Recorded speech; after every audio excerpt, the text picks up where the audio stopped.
Lorsqu'on prend quelques minutes pour identifier les différents rôles qu'un enseignant peut jouer dans une salle de classe ou dans son établissement, on se rend compte qu'ils sont nombreux et diversifiés. On n'a qu'à penser à celui de dispenser des cours, surveiller les comportements des étudiants, surveiller la cafétéria, etc.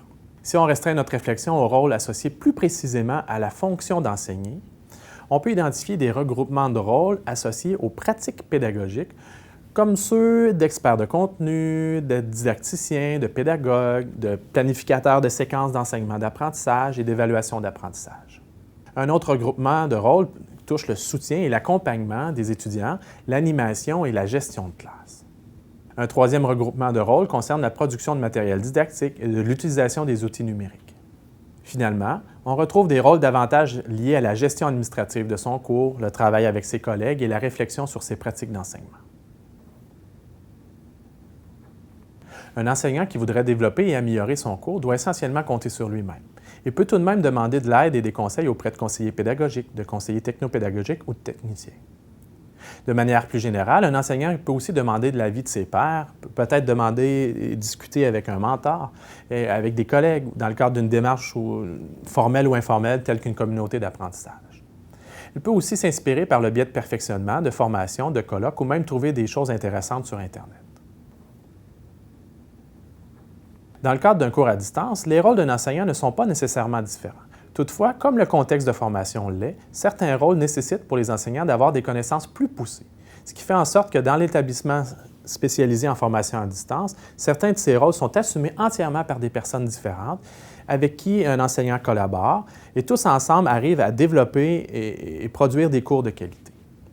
Ainsi, pour un enseignant qui développe ou révise un cours à distance, il peut faire appel ou compter sur l'aide de conseillers technopédagogiques, de conseillers pédagogiques, qui ont des connaissances plus pointues sur l'utilisation des outils numériques en contexte de formation à distance. Les enseignants peuvent aussi compter sur des concepteurs pédagogiques qui, de manière autonome, peuvent produire du matériel d'apprentissage autoportant. Dans le même sens, les enseignants à distance peuvent compter sur des spécialistes pour développer du matériel didactique qui assurément est médiatisé. On peut penser à des graphistes, des techniciens en audiovisuel, des réviseurs linguistiques, des intégrateurs multimédia pour monter des sites web et même des gestionnaires de projets pour planifier et coordonner le développement et la révision entière d'un cours. Lorsque tout le matériel d'un cours est monté à l'avance et que le nombre d'étudiants le justifie, il arrive même que l'encadrement, le soutien des étudiants et même l'animation dans un cours à distance peut être fait en tout ou en partie par une autre personne. On parle alors de tuteurs, de personnes désignées pour assurer l'encadrement, etc. Il est reconnu que l'encadrement et le soutien des étudiants constituent un élément indispensable en formation à distance. Cela concerne autant l'orientation des étudiants dans leur parcours, dans un cours, sur un site web, que la compréhension et l'apprentissage d'un contenu, le développement de l'autonomie et plus généralement le bien-être des étudiants et leur disposition à apprendre. Ainsi, la distance implique la mise en œuvre de pratiques d'accompagnement et de situations particulières. Ces pratiques ont pour but de briser l'isolement, établir la communication, de développer des formes de proximité avec les étudiants. Un tel accompagnement est nécessaire pour favoriser non seulement l'apprentissage, mais également le développement de l'autonomie, la motivation, ajouter un aspect humain dans la formation suivie, même soutenir la persévérance des étudiants. Premièrement, connaître le cours. Pour connaître le cours, il faut comprendre les cibles d'apprentissage, connaître la démarche d'apprentissage, maîtriser les méthodologies et les outils qui sont utilisés, maîtriser l'aspect technique et l'environnement d'apprentissage. C'est être aussi en mesure de préciser et de clarifier au besoin les consignes des travaux notés. 2. S'exprimer clairement en utilisant des moyens de communication appropriés. Communiquer à l'écrit et à l'oral dans un langage soigné, clair et précis. Utiliser des compétences rédactionnelles pour rédiger rapidement et correctement des courriels et de la rétroaction dans les travaux notés. Posséder les qualités d'un bon facilitateur, de l'empathie, la patience, la disponibilité, etc. C'est répondre rapidement aux courriels. C'est intervenir dans un forum ou par courriel ou avec un autre outil au bon moment. C'est faire preuve de tact et d'humour.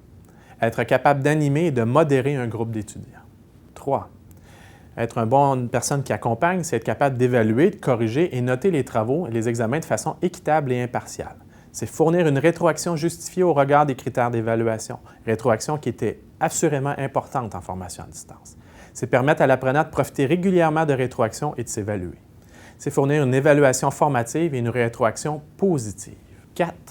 Encadrer, c'est soutenir la motivation des étudiants et apprendre à persévérer et à réussir.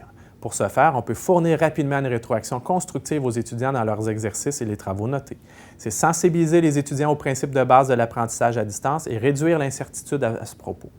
C'est aider les étudiants à maintenir leur motivation et leur confiance ainsi qu'à contrôler leur anxiété.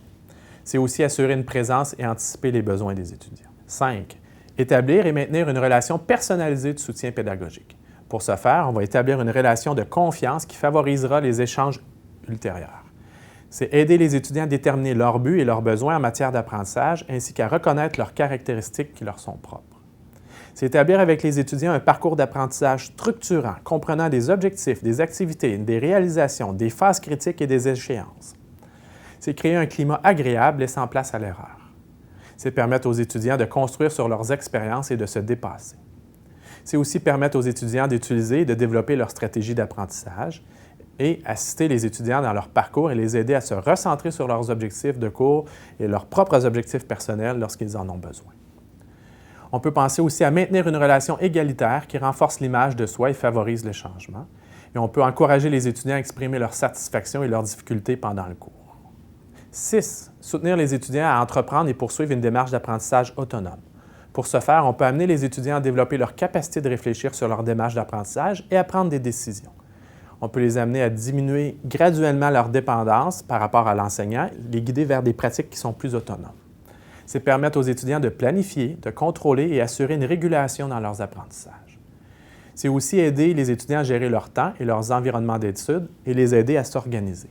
On peut aussi penser à participer à la démarche d'apprentissage selon le degré de participation souhaité par les étudiants, donc l'enseignant peut moduler son intervention en fonction des besoins. 7.